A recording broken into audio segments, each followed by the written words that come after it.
Hey guys, good morning. This is Nari from Dehradun. Welcome back to my channel. तो दोस्तों, सुबह के बज रहे हैं 11 और मैं छत में आ चुकी हूँ। तो आप लोग सोच रहे होंगे आज काफ़ी ज़्यादा मैंने लेट कर दी है। तो लेट मैंने इसलिए करी क्योंकि मैंने सर में बहुत ज़्यादा ऑयलिंग कर रखी थी और मुँह पे भी लगा रखी थी। तो मेरा जो फेस है बहुत ज़्यादा काला लग रहा था। तो मैंने सोचा यार अभी व्लॉग स्टार्ट नहीं करती हूँ, थोड़ी देर बाद करूँगी नहाने के बाद। तो फ़िलहाल मैंने नहा लिया है और आप लोगों को मैं कुछ बताना चाहती हूँ, बहुत ही ज़्यादा इम्पॉर्टेंट है और इम्पॉर्टेंट भी है और कुछ बुरा भी हुआ है। मेरे साथ कुछ ऐसा बुरा हुआ कल को और मैं कल ना बहुत ज़्यादा रोई हूँ, बहुत ज़्यादा, ये समझ लो। ठीक है, मतलब क्या बताऊँ कल क्या क्या हो गया मेरे साथ। और अभी फ़िलहाल ना मौसम देख रहे हो आप, बारिश होने वाली है। ठीक है, तो मैंने फटाफट से सर धुल लिया। मैं आप बाल को बनाती हूँ, फिर उसके बाद थोड़ा सा ऑयल लगाती हूँ मैं अपने बालों में, ताकि मेरे बाल ना एकदम फरफरे ना हो, थोड़े मतलब अच्छे से बैठे रहे। ठीक है, तो मेरे घर आने वाली है प्रज्ञा। तो प्रज्ञा क्यों आ रही है मैं आप लोगों को ये भी बताऊंगी। ओके, तो फिलहाल अभी मैं अपने बाल बना लेती हूँ और फिर आपसे मिलती हूँ थोड़ी देर के बाद। तब मैं आप लोगों को अपनी स्टोरी बताऊंगी। ओके, तब तक के लिए बाय। मैं आप लोगों को बताना चाहती हूँ कल मेरे साथ क्या क्या हुआ। ठीक है, शायद आप लोगों को सुन के काफ़ी ज़्यादा बुरा लगने लगे क्योंकि मैं तो रोने लग गई थी। मैं सच बताऊं तो मेरे साथ ऐसी सिचुएशन आ गई थी कि मेरे आंसू निकल गए। सबसे पहले हुआ ये था कि मैं ऑफिस से घर आ रही थी। तो ऑफिस से घर आते हुए घंटा घर पे सिग्नल आता है, तो वहाँ पे ना गाड़ी रोकनी पड़ती है। ठीक है, सिग्नल पे तो रेड सिग्नल था तो गाड़ी रुकी थी। मेरी गाड़ी पहले स्टार्ट थी, फिर अचानक से मेरी गाड़ी हो गई बंद। ठीक है, फिर उसके बाद क्या हुआ, जैसी सिग्नल खुला मैंने अपनी गाड़ी को स्टार्ट करने की कोशिश करी तो मेरी गाड़ी स्टार्ट ही नहीं हो रही। भाई इतनी प्रॉब्लम कर रही। मैंने सेल्फ मारा, सेल्फ भी नहीं हुआ, किक मारी, किक भी नहीं हुई। मतलब ये समझ लो 20 मिनट्स तक मैं सिर्फ किक और सेल्फ मारती रही और पीछे से सब लोग आके हॉर्न बजा रहे, पर किसी ने एक बार भी आकर हेल्प करने की कोशिश नहीं करी। ठीक है, आजकल लोग बहुत ज़्यादा मीन हो चुके हैं। मैं सच बताऊँ तो ये बात मुझे कल ही पता चली। वैसे पता चल जाती है धीरे धीरे, पर कल कुछ ज़्यादा ही पता चली। तो वहाँ पर मुझे ऐसा लगा कि अभी मुझे थोड़ा सा रिलैक्स हो जाना चाहिए। ठीक है, मेरी गाड़ी अभी स्टार्ट हो जाएगी। तो मैंने अपने आप को काफ़ी ज़्यादा रिलैक्स रखा, काम रखा। और मैं सच बताऊँ मेरा माइंड एकदम ब्लैंक हो गया था और मुझे कुछ समझ में नहीं आ रहा था मैं क्या करूँ। ठीक है, फिर उसके बाद मैं आप लोगों को एक और ट्विस्ट बताती हूँ कि हुआ क्या था।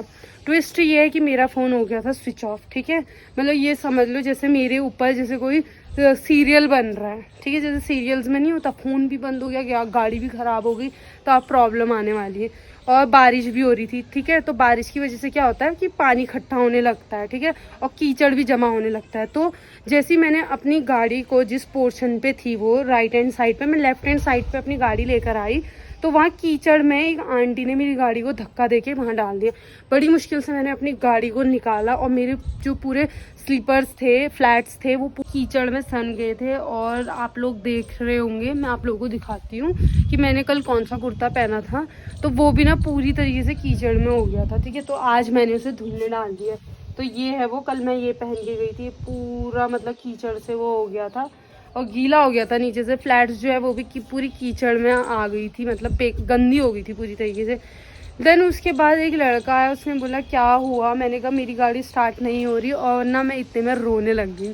ठीक है, बड़ी मुश्किल से मैंने खुद के आंसू पोंछे। मतलब फर्स्ट टाइम मेरे साथ ऐसा हुआ है, तो इसीलिए मेरे को आंसू आ गए। ठीक है, वैसे ऐसी सिचुएशन में रोना नहीं चाहिए, पर पता नहीं क्यों मैं हर वक्त रोने लग जाती हूँ। मैं सोचती हूँ रोने से क्या पता मैं जो मतलब जो मैं फील कर रही हूँ वो चीज़ कम हो जाए। पता नहीं, जो भी है मेरे को ना रोना आ जाता है। ठीक है, तो मैं वहाँ पर रोने लग गई। मेरे को ऐसा लगा जैसे कोई मसीहा आ गया। ठीक है, फिर उसके बाद उसने स्टार्ट करी। उसने 30 मिनट्स तक लगातार किक मारी और किक ना पूरी तरीके से जाम हो रखी थी। तो उसने बोला कि शायद ये ना स्टार्ट नहीं हो पाएगी। फिर एक दूसरा लड़का आया, उसने बोला कि तुम कहाँ रहती हो। मैंने कहा मैं पुलिस लाइन में रहती हूँ। तो उन्होंने बोला कि एक काम करते हैं, यहीं मतलब ये समझ लो 5 मिनट की दूरी पे एक मैकेनिक था। हाँ, 5 मिनट की दूरी पे एक मैकेनिक था। तो और बारिश बहुत ज़्यादा तेज़ हो रही थी। मैंने तो रेनकोट पहना हुआ था और उन दोनों ने कुछ भी नहीं पहना था, रेनकोट था ही नहीं। मतलब वो मेरी वजह से ना पूरी तरीके से भीग चुके थे और जो उनका बैग है वो भी पूरी तरीके से भीग चुका था। ठीक है, लोग मतलब अपने कंफर्ट जोन से हट के अगर किसी की हेल्प करते हैं ना, मुझे काफ़ी ज़्यादा अच्छा लगता है। ठीक है, हमें भी करना चाहिए ऐसा। मैं ये चीज़ मानती हूँ। पर मेरा इस इशू क्या है कि जैसे ही मैं लोगों को प्रॉब्लम में देखती हूँ ना, मेरे खुद के हाथ पैर कांपने लग जाते हैं कसम से। जब मैं खुद प्रॉब्लम में होती हूँ, मैं अपनी गाड़ी तक नहीं संभाल पाती हूँ और मेरे हाथ पैर कांपने लग जाते हैं। तो ये है मेरे साथ इशू, ठीक है। जैसे एक बार एक एक्सीडेंट हुआ तो वहाँ पर मेरे हाथ पैर कांपने लग गए थे, तो मैं किसी की हेल्प नहीं कर सकती हूँ, मुझे ऐसा लगता है, ठीक है, क्योंकि मेरे हाथ पैर कांपने लग जाते हैं यार। और फिलहाल हुआ ये था, उन दोनों ने मेरी गाड़ी को धक्का दे दे के आगे तक लेके गए मैकेनिक के पास। तो उन्होंने कहा कि तू टेंशन मत ले, हो जाएगी तेरी गाड़ी ठीक है। तब जाके ना मुझे बहुत ज़्यादा अच्छा फील हुआ। मेरा फ़ोन तो स्विच ऑफ हो गया था, मैं अपने घर पे किसी को फ़ोन भी नहीं कर पाई। और बारिश इतनी हो रही थी, अगर मैं उनका फ़ोन लेके अपने घर वालों को फ़ोन करती तो उनका फ़ोन भी ख़राब हो सकता था मेरी वजह से। तो मैंने उस टाइम पे ये दिमाग लगाया कि मैं मैकेनिक के पास पहुंचूंगी और मैकेनिक भैया से ही फ़ोन लूँगी, ठीक है, तब जाके मैं अपने घर पे फ़ोन करूँगी।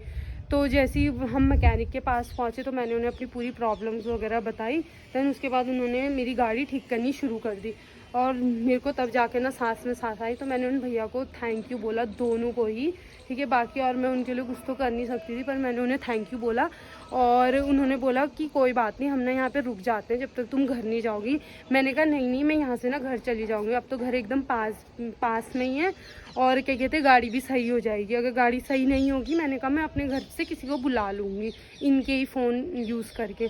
तो उन्होंने कहा ठीक है फिर हम चलते हैं। मैंने उन्हें थैंक यू वगैरह बोला।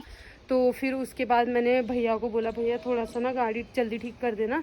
तो उन्होंने बोला कि मैडम इसकी ना बैटरी वो हो रखी है, ख़राब हो रही, क्या बैटरी ख़राब नहीं, सॉरी, इसकी बैटरी लो हो रखी है। तो बैटरी लो हो रखी थी तो उन्होंने चार्ज पे लगा दी बैटरी, और जो किक है उसमें ऑयल वगैरह डाला उन्होंने, ब्रेक वगैरह ठीक करे, सब चीज़ ठीक करके दिया उन्होंने। और मैं सच बताऊँ, मेरे को ऐसा लगा जैसे ना मेरे को स्कूटी का जो भी मैंने मतलब चीज़ें ठीक करवाई हैं उस चीज़ का मुझे ऐसा लगा मुझे बहुत ज़्यादा चार्ज देना पड़ेगा, पर ऐसा नहीं है। उन्होंने ना ओनली 50 रुपीज़ लिए, बल्कि उन्होंने बोला कि अगर आपके पास 40 रुपीज़ भी हैं तो आप वो भी दे सकती हो।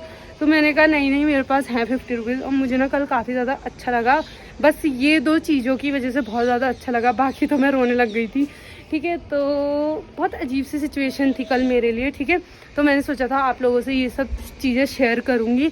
और मैं कुछ बना तो पाई नहीं उस टाइम पे क्योंकि फ़ोन तो बंद था एकदम, ठीक है। कल मतलब फ़ोन ने भी साथ छोड़ दिया मेरा, ये समझ लो, क्योंकि मैं कल ना चार्जर नहीं लेके गई थी। अगर मैं चार्जर लेके जाती तो मेरा फ़ोन मतलब ऑन रहता, ओके। तो फिलहाल अभी मैं नीचे चलती हूँ, मैंने ना ब्रेकफास्ट नहीं करा हुआ है, तो आपसे मिलती थोड़ी देर के बाद, तब तक के लिए बाय। तो चलिए फिर आज मैं बनाती हूँ पोहा, क्योंकि घर पे आई है प्रज्ञा। ये तो मैं आपको बाद में बताऊंगी कि वो क्यों आई है, ओके। तो फिलहाल अभी मैं कढ़ाई में तेल डाल रही हूँ और पोहा मैंने भिगाने डाल दिया है, और मिर्ची और प्याज, और उसमें थोड़ी सी मूंगफली की जगह मैंने आज अखरोट के दाने रखे हुए हैं, ओके। तो फिलहाल अभी मैं तेल को गर्म होने के लिए रख रखा है, और यहाँ पर मैंने पोहा वगैरह डाल दिया है, प्याज भी डाल दिया है, कड़ी पत्ता भी डाल दिया है, और जो अखरोट के दाने थे वो भी डाल दिए। तो फिलहाल अब नींबू डालने का टाइम आ चुका है, ठीक है। तो मैंने इसमें डाले हैं 3 नींबू, ताकि ये थोड़ा सा खट्टा हो जाए। थोड़ा सा नमक डाला है और हल्दी डाला है। तो अगर आप लोगों को ये रेसिपी अच्छी लगती है तो ज़रूर बनाना। और ये ना 5 मिनट का काम है, मैं सच बताऊं तो, और इतना ज़्यादा अच्छा लग रहा है अभी दिखने में। तो आप लोग ज़रूर ट्राई करना और मुझे बताना कि आप लोगों ने कैसा बनाया, ओके। तो फिलहाल अभी मैं जाती हूँ प्रज्ञा को उठाने के लिए, शायद वो ना सो गई है। तो चलिए फिर उसको खिलाते हैं और उससे पूछते हैं कि उसको पोहा कैसा लगा, ओके। तेरे साथ कभी ऐसा होता है कि जैसे तू क्या कहता है फ़ोन पे एडिटिंग कर रही है और तुझे नींद आ गई, फिर थोड़ी देर बाद तू उठी, तुझे ऐसा लगता होगा कि मैं क्या कर रही थी, और फ़ोन आगे देखा एडिटिंग चल रही है। मेरे साथ होता है यार ऐसा, मैं एडिटिंग करते करते 2 घंटे सोती हूँ, फिर उठती हूँ, फिर एडिटिंग करती हूँ, फिर सो जाती हूँ, ऐसे करती हूँ। कोई बात नहीं, जब काम अपना बोरिंग लगे ना तो यही हाँ यही अगर तुम्हारा काम अच्छा हो तब भी लगेगा। और मेरे साथ तो अक्सर संडे सैटरडे तो होता ही है। चल यार उठ जा आप।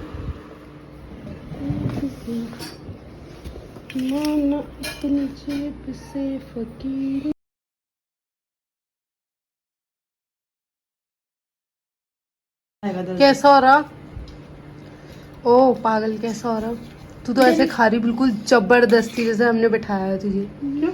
अच्छा नहीं लग रहा? नहीं लग रहा? मुझे तो जानवर जैसी फीलिंग आ रही है, तुम्हें घास फूस दे रही थी मुझे। क्यों बे ओवर एक्टिंग करता है साला, ओवर एक्टिंग की औलाद। अब तेरे को बराबर होता नहीं क्या बोलने को? चले एक काम कर, 200 रुपए दे और 50 रुपए काट ओवर एक्टिंग की वजह से। यार तो इसमें अखरोट डाल के तो दिखाना क्या चाह रही है, तो बहुत अमीर है। नहीं अखरोट वगैरह डाल के हमें नहीं, मेरे को तो जो मिलता है मैं डाल देती हूँ, कंकड़ भी डाल। अच्छा है। अच्छी इतना गंदा मुंह बना के। अच्छा मम्मी तेरे को ठीक लगा? सही है। तो गाइस चलिए फिर हम जा रहे हैं मार्केट और मैं पहन लेती हूँ शूज, ठीक है। तो प्रज्ञा आ रही है अभी और आप लोगों को मैं बता देती हूँ कि प्रज्ञा आज क्यों आई थी, ठीक है। हम लोग करवा रहे थे वैक्सीन, देखिए हाथ पूरे एकदम क्लीन हो चुके। रुक मुझे जूते पहनने दे, रुक यार। चल